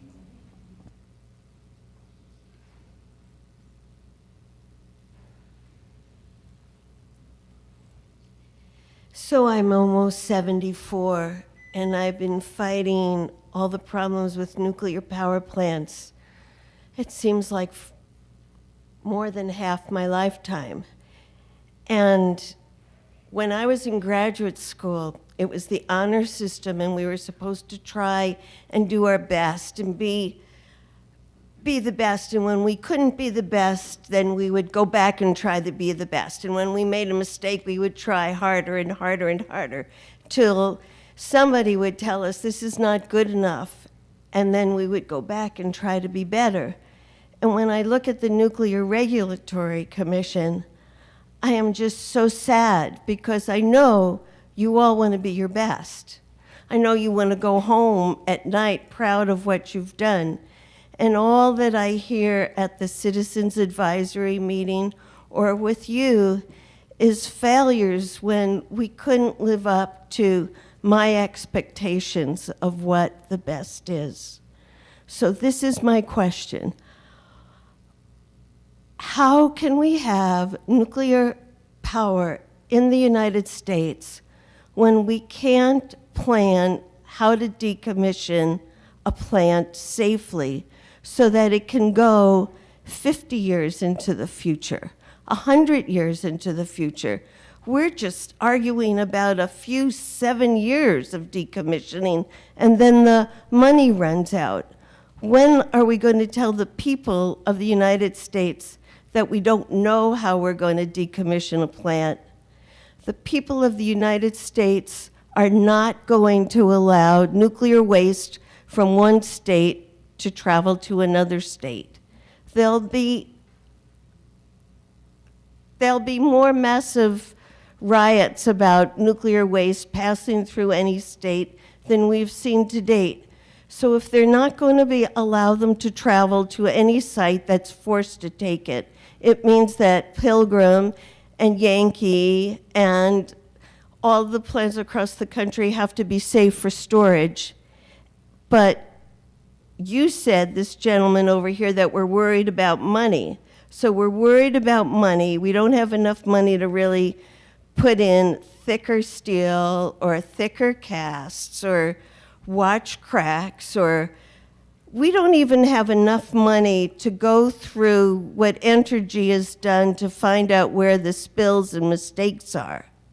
How do I know that? Because at the Citizens Advisory meeting, when we asked, where are the spills? And we keep saying, where are the spills? Where are the spills? And he says, well, it's a lot of paperwork to go through to find the spills. So I guess this is rambling, and I can see your faces. I guess I'm just really depressed about the bad state of the nuclear power industry, and I don't see how we can hire Holtec. I don't see how we can hire Holtec, who doesn't have the money to deal with a mistake or deal with a spill or deal with anything except the chaos we're in. I'm sorry I wasn't written up. I'm just depressed about the future of the industry and Plymouth. Yeah, I apologize if we had facial expressions. It was an attempt to try and better understand. And I think what you're saying here is just a statement, rhetorical. Was there anything specific you want us to try and answer? No. Okay. Thank you. Ma'am, could you give your name for the record? I'm sorry. Irene Caldwell. Thank you. Next speaker is number 21.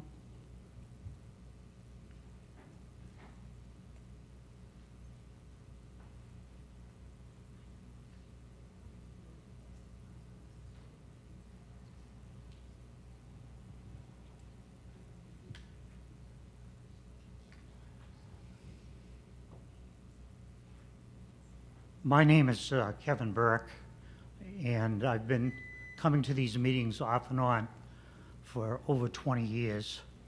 I've not been a true dedicated activist with regard to the nuclear industry, and I thank you people who I follow in the newspaper for what you've done to keep this on track. And tonight I can tell you that I don't feel much confidence in terms of what's going to happen in the future.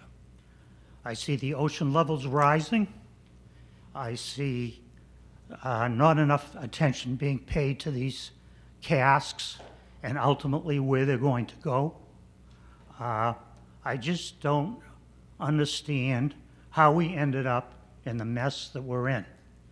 I read the newspaper about a woman who left the Cape in a banged up car and drove up right up to the reactor.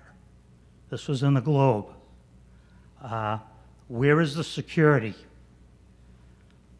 I just, it's beyond me. I met a man down on the canal. He was an engineer over at the nuclear reactor, and he had retired. And he had a cap on, and it said Kellogg, Brown, and Root. And I said to him, isn't that the same firm that is involved in Iraq? He said, yeah. I said, do you work for them over, where do you work? And he said, oh, I work over at the Pilgrim plant. And I said, give me an insight into how things are going over there. This was about 5 years ago. He said, well, I'll tell you a little story. We use pumps to pump water. And we got pumps coming in, and the pumps didn't have the proper packing in them. So I told my supervisor, do not use those pumps because we have to get the packing that goes in there that keeps them watertight. So he had gone away on vacation, and lo and behold, he got a panicked telephone call. They had taken, one of the pumps had broken down, and they used this pump, supposedly new pump, and put it in its place, and they had a room full of radioactive water. Now, you don't hear about any of this stuff You hear about the anecdotal stuff, and it really makes you wonder what the hell is going on. So once again, I thank my concerned citizens for their dedication, and I hope it just keeps us out of trouble. But just remember, the thermal expansion of the ocean is out there, and you can't stop that. Thank you. Next speaker will be number 14. Number 18.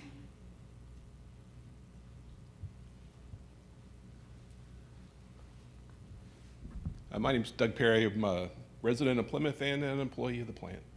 And I just wanted to express my appreciation to my coworkers and friends at the plant for the hard work and dedication that it's taken over the last 3 or 4 years, I guess, to work through the recovery, and also for the folks who preceded them and us in the 47 years of safe, reliable plant operation, and I guess the contribution that Pilgrim's made to carbon-free energy here in New England over the last 47 years.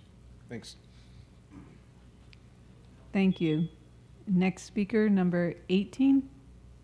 I was 18. Oh, you were 18, sorry. Number 12. Hi, good evening, folks. My name's Dan Dove. A citizen here in Plymouth part-time while I work at the power plant. I've been there approximately 5 years, and I wanted to respond to some of the questions regarding sampling. In my position, I do what's called radway shipping, so I'm responsible for sending off the samples that you people are talking about. And in regards to Massachusetts Department of Health and Public Safety, I send them samples regular. They are split samples. Chemistry takes the samples. We send part to a lab that is a lab we choose, and we also send them to Massachusetts Department of Health. So to say that you don't know what we're going to do, we already do it. We're going to continue to do it in decommissioning. In regards to Oak Ridge National Labs and the ORISE facility, I've been there. I've seen how they work. It's a great facility. In regards to moving from column 4 to column 1, if you think 3 years is a short period of time, I don't think so. They didn't take them that long when they said, hey, we've got a bunch of problems here at Pilgrim. Did they move us from 1, 2 to 3 to 4? No, didn't happen that way. So to go the opposite direction in 3 years, I don't think is a big deal. Let's talk about costs. Things I know factually. I've worked for Plumbrook, which was part of NASA, at decommissioning there. And you want to talk about costs? I'll tell you what costs cost. They did a study in 1976, and the good people said, oh, it's going to cost $1 million to decommission that. I said, oh, way too much money, can't do it. Fast forward, wait until 1998. It cost $250 million just 20 short years later. We have $1 billion in our trust fund. 8 years may seem aggressive. You say, oh, Holtec's never done it before. Someone has to be first. You can't have one company do all the decommissionings. Otherwise, people are just going to stack up. So, long story short, as an employee of the Entergy company, I'm proud to work there. I think we do a great job. I think our NRC oversight keeps us in check. And you know what? We've created lots of tools. They're in this little book right here, Achieving and Sustaining Excellence. Human performance tools you can work with, you can live by. That's all I have. Thank you so much. Thank you. Next speaker will be number 10.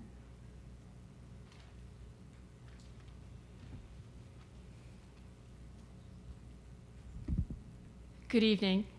My name is Mary Gaslick. I'm a resident of Plymouth and been here for 34 years.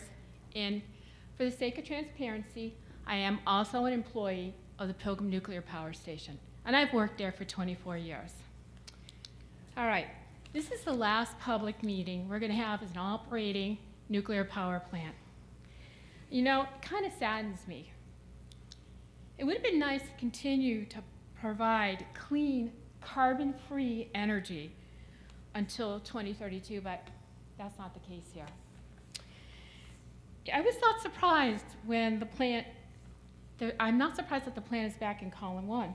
The return to column 1 was not because of fairy dust, by no manner, but rather the hard work and the dedication of the employees and the individuals there. And I've seen it, I've been a part of it. And so anybody to say anything else is a slap in the face to those guys that work there. The NRC annual assessment letter indicated that Pilgrim had demonstrated sustained improvement. The plant had addressed all of the reactor oversight program items that had initially moved into column 4 and had completed all of the recovery plan items that were in the confirmatory action letter. But I'll tell you what the best part of reading that letter was. You know what it was? It was reading those words. Pilgrim will transition out of column 4 and into column 1. As the plant stands down the road to decommissioning, it still will be with NRC oversight. It's not like the Wild West where anything goes. The plant will be decommissioned under guidelines just as strict. Whether it's under safe store or decon, the same vigor will be applied so that the process will be done safely and environmentally sound. And as a resident of Plymouth, I'm not afraid of having dry cask storage in the town. I am, however, disappointed that the government has not lived up to the contract that and supplied the nuclear industry with a final repository. This has been an ongoing battle since the 1980s. I implore you, the NRC, to grant the DOE's license application for the Yucca Mountain project. And I, as a citizen, promise you that I will tell my lawmakers to get off their duffs and approve it. Thank you. Thank you. Next speaker will be number 5.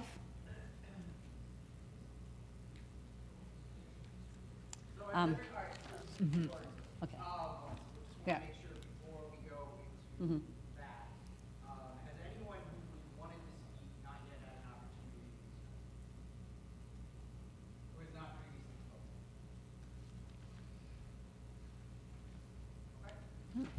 All right. Question.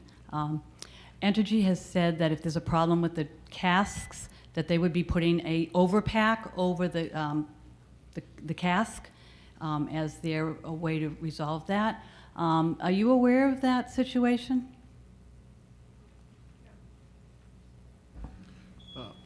We're aware that the manufacturers that is their plan for any potential degradation of the casks in the future. Right now, I don't have any physical evidence of that right now. Okay. Other than for the new home facilities. Okay, and has the NRC approved that? They have not submitted them for our approval yet. Okay, all right. Well, Entergy is saying that's what they're going to do with the cast. There's 70 on the pad now. But I just wanted to go back to Mr. Liu. You mentioned when we talked before that, you know, that Entergy has taken care of, during that January storm, scram, that Entergy has taken care of the switchyard and everything.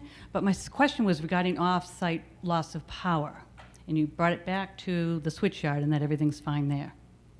I want to read from your website, okay, that they have to take action based on criteria by the National Weather Service forecast. This is from your website. For the most severe cases, the intent of the directed action is to reduce the risk of core damage due to a loss of off-site power by reducing the plant's heat load before the loss of off-site power occurs. Second paragraph. When weather conditions indicate that the probability of loss of off-site power is high, the procedure changes now direct shutting the plant down and immediately placing the shutdown cooling system in service to cool down to less than 200 degrees. That is on your website regarding loss of off-site power, and that didn't happen during that storm. And are you also aware during the March 4th storm that the governor declared a travel ban, and the local emergency directors said they could not implement their emergency plans, and they sent that to the Massachusetts Emergency Management Agency, which pushed it up to the NRC. So here we have a situation where our local emergency directors are saying they cannot protect the public, they cannot implement their emergency plans, and the NRC sat on it for 40 hours until the MEMA reported back to them that it was all clear. So let me try and address, and certainly 14 months ago, I want to make sure, I want to caveat that, you know, I probably need to go back and take a look at my recollection, though, relative to the January event was the only loss. When you talk about loss of off-site power, we ought to be clear in terms of, are you losing all loss of Right. off-site power? In that particular case, my recollection, and may look for some help here, was only one line That's of true. off-site power was Right. lost. Right, that's And- true. Yes. And actually, Brandon was actually, were you on site? And shortly after that, the during second the- line went down. Yeah. Oh, not in January, okay. Yeah. So just a clarification that was one line of off-site power. Yes. The licensee then took proactive actions to shut the plant down. Relative to the. Loss of off-site power, yeah. Relative to the, that was back in March of 2018. March, yes. That you're talking about. Yep. And so when we received the information, and I believe Doug Tiff, who is also here, received that information that evening about the question about evacuation, I will offer that MEMA and FEMA worked through the night. So not 40 hours, but they worked through the night and made a determination relative to the ability to evacuate. So that call goes to MEMA and FEMA. From the NRC's perspective, you know, certainly it's the role of MEMA and FEMA to make that determination, but from our perspective, you know, we establish a defense in depth approach. And, That's not the emergency issue, preparedness right? is just one of those defense in depth. And from our perspective, the short period of time that MEMA and FEMA took to make that decision and make that call was reasonable, and it would be inappropriate based on that to order the plant to shut down. And relative to defense in depth during that storm, Entergy did in fact strengthen their safety defenses in terms of actions for severe weather, multiple actions that they have, and we were on site verifying that they completed those actions and ensured that the plant continued to operate safely. Yeah, and NRC inspectors were on site during the Storm Juno too when it crashed, yeah. So we see a repetitive, degraded nuclear reactor still operating, the valves are repetitively degrading, there's mismanagement, there's ongoing issues that should still keep it in column 4. They're not resolved. But that's why we call for the abolishment of the Nuclear Regulatory Commission to be replaced by an interstate governmental agency. So if I can just ask Donna at this point, just for transparency and how we want to move forward, do you want to discuss how we want to move forward since we've gone through the first round of questions and we're continuing? Sure. Yeah, so before we go to any other questions, and then I can answer that, Dave, yeah, we were going to offer up some more time because we still have time before the end of the meeting. The scheduled end at 8:45, so if there are other people. But before we get to that, one sec, I understand there is a selectman who would like to make a statement. If that's the case, please come forward. Hi, good evening, everyone. John Mahoney from the Plymouth Board of Select Persons. My colleague, Sheila Joyce, and the third colleague is in the room. Chairman of the Board of Selectmen back there is Kenneth Tavares. So we had a meeting. We were a little tardy. We got here late because we had a 5 o'clock meeting that ran a little late, but we appreciate everybody coming out. Every time I see Bruce, he knows this is one of his favorite stops throughout the course of the year, and he tells me that all the time. But we appreciate the passion that is being shown by the individuals in the room. You can tell, and I certainly appreciate your patience with respect to answering their questions. But you can tell this is a significant thing, not only to the community, but to an entire region. I would say it's one of the top issues in the state, but certainly in the region south of Quincy and out to P-Town, this is right up there. So we're looking forward to working with you in a partnership. We want a safe and prompt decommissioning process. And one of the prior speakers referenced, I think, evidence-based, or everything was based on engineers. Yep, we want it to be non-political and, you know, just a disciplined process moving forward so that, you know, 10 years down the road, God willing, you know, this thing is behind us and we can move on. Thank you. And if I could just emphasize as well, transparency and communication are a priority as well. So we appreciate your time and your effort and look forward to the rest of the meeting. Thank you. Thank you. Oh, I'm sorry. Did we get your name? I'm sorry. Just. My name is Sheila Joyce, one of the Plymouth Selectmen. Oh, thank you.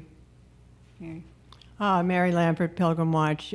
Question to Bruce. I didn't quite get the details of your response to Rebecca Chin on the NRC's plan for environmental monitoring. So help me out here. Do I understand that the NRC itself, and this would be a couple of years before termination, I guess, takes actual samples and sends it to the laboratory? Do you also take some of the split samples from Entergy and send those for verification also to the laboratory?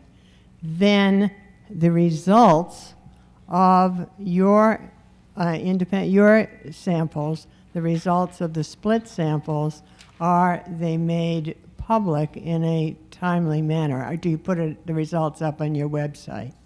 Next question is what Mass Department of Public Health, how they would interface. Would they just send some of their samples, and that would be ridiculous, that they test in their own lab in Jamaica Plain, or instead do they get a split from NRC's sample and a split from the split of, that sounds ridiculous, but of Entergy's sample, and to be able to see the results?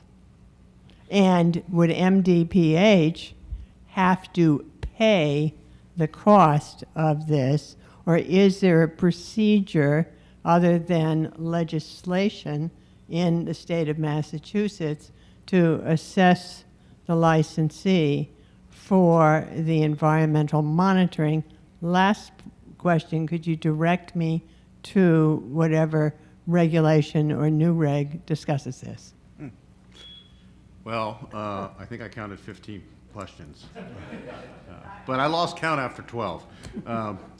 All kidding aside, the one thing I want you to realize is that the NRC Environmental Monitoring Program, which is in effect today, continues all the way almost to the end. And by that I mean at the end there's hopefully nothing to measure, okay? So we will do our independent sampling all through the process. We will have our samples analyzed just like we would do today. If the residents or the HP inspectors that inspect the plant will take samples and they'll be analyzed by our independent laboratory, just like it is today. One of the things I wanted to, we don't necessarily publish results on the website, but they are referenced in inspection reports or discussed in inspection reports, so those are publicly available. As far as the splitting samples with Massachusetts Department of Public Health, I guess it's MPH, I was glad you brought this back because Rebecca Chin, yes, I had some more thoughts after you sat down, in that at Maine Yankee they had the state inspectors doing sampling and surveys, and we always compared results with them. I don't recall specifically splitting samples with them, but we always compared results.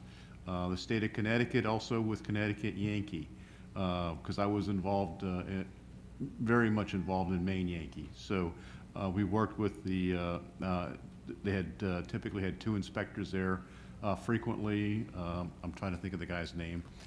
Pat Dostey's was his name, as a matter of fact. He was an employee of the state, and one of his jobs was to follow up on just like we did on inspections and doing surveys and sampling. Yes, there's an opportunity to do that. It depends on what the state of Massachusetts MPH decides they want to do. They can discuss that with us. I'm sure they have their own lab, which you mentioned, which I'm sure is a quality lab. I'm sure they do the kind of what we call the inter-comparison laboratory tests with blind testing to make sure they have a good quality control on their laboratory, just like our lab does. But as far as funding, that's up to the state how they fund their own programs. There's nothing that I know that the NRC provides to them. It's really their choice on what level of involvement they want to have in the decommissioning. So I think I answered most of your questions. Is there a new reg? There is an inspection procedure. We do talk about sampling, I think in New Reg 1757, Volume 2. It's a thick volume. It's a lot of technical stuff, I'll admit that. And we're in the process of actually revising that. It's going to be even thicker for the stuff we've learned over the last 10 years. So, it'll definitely help you with your sleeping. At least it does me. Just kidding. But anyway, yeah, there is some guidance on that. I can't think of anything specifically. It covers a cadre of technical issues that also include the verification and when we do sampling throughout the decommissioning process to validate the licensee's historical site assessment, the characterization, actually going out and doing what we call in-process surveys, where we do them side by side with the licensee to see how good their program is with our inspectors and our experts, and also do the split sampling to verify their lab works. They're getting quality results. We have had issues with contracted laboratories that some of the licensees have used, not specifically the utilities, but other labs that in material sites. And also, of course, I talked about the independent verification at the end to make sure that they've met our criteria for the actually terminating the license. When do they do the HSA verification? That would be when they complete that. The licensee will generally start that at the beginning of the decommissioning. And that is generally based on what's called the 10 CFR 70, G file. Yeah, and that's a regulation that was put in place back in the 1990s, and it was established to capture data related to spills and other radiological events or mishaps, so that that it's basically established a record that's important to decommissioning. I know there is a file there at Pilgrim.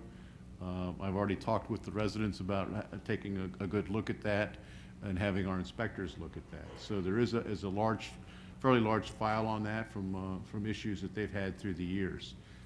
So keep in mind, when the plant goes into decommissioning, many of the things that we do today, when the plant is in operation, continue into decommissioning. And that includes the environmental monitoring program. Excuse me, it is. It is the same, okay? That program continues. And so that, in association with the rules that we put into place, what we call the decommissioning planning rules in 2012, with the additional groundwater monitoring up close to the plant, give us a good assessment on the radiological situation at the site as well as the licensee and for planning decommissioning. So like I said, that rule is intended to detect leaks up close to the plant so that it got detected early so that the plant would know there's a leak to go fix it. And most utilities have done that. So it's really to prevent large areas getting contaminated. Okay. Is there anybody else who would like an opportunity to speak who hasn't had a chance? Sir?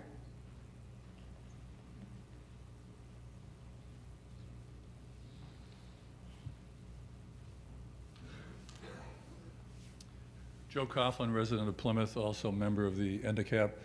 I want to thank Bruce for attending our NDCAP meeting the day after you all were here last January. One of the issues that came up at that meeting was, and comes up at a lot of meetings, the adequacy of the DTF. A question was raised in that regard that if the licensee who says with their filings with you that they can do the full decommissioning job in compliance with your requirements based on the amount of funds in the DTF, but if during that decommissioning process the funds in the DTF prove to be inadequate, the question was raised in regard to that, using this term, could the corporate veil be pierced? Meaning that if there are other companies involved, even though they're not the direct licensee, could in essence they be gone after to acquire the additional funds that may be necessary to complete the decommissioning process, so such a burden would not fall on the host community, such as Plymouth and or the Commonwealth. Bruce, I think you said at that time that the NRC's attorneys were looking into that issue. Is it possible to give us an update on where they may be in researching that? Yeah, excuse me. Unfortunately, you know, we have this, we're in hearing space with the contentions that have been filed. So I kind of have to be careful here what I say, just to be honest with you. Right now, I'll tell you what the process is, and that is the regulations require at the end of March 31st, that the licensees report to us the status of those decommissioning funds for the previous year. And so we take a look at those funds, what they're reporting to us. It can be verified through the independent trustee, what those funds really are true, that they're there. And so each year we will be doing an evaluation to ensure that the amount of funding is reasonable to complete the decommissioning. If we feel it's not, we will address that to the licensee to come up with a plan on how they're going to recover that money in order to ensure that there are adequate funds or a reasonable amount of assurance that the funds are there, going to be there to complete the decommissioning. So that review goes on annually. And also,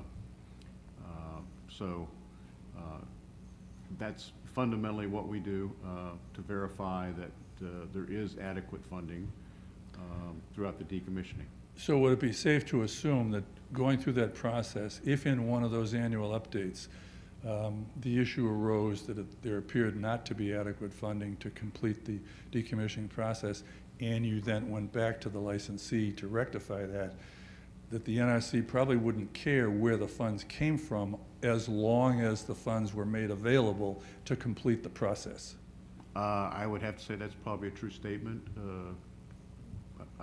I don't know that we've had that happen to my knowledge, because I haven't been following the financial parts very closely.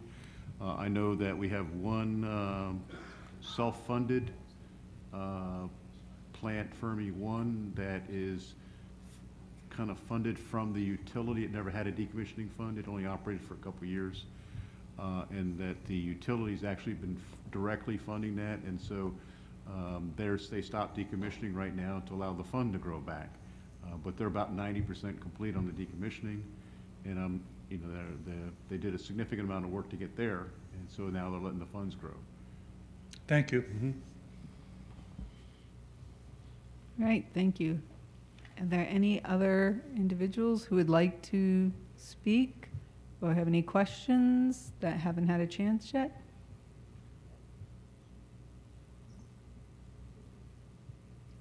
Okay, so I believe this will end the public meeting, and I'm going to ask Dave if he has any final. Just a very big thank you to everybody. I do appreciate the respect that you show on each other and the questions.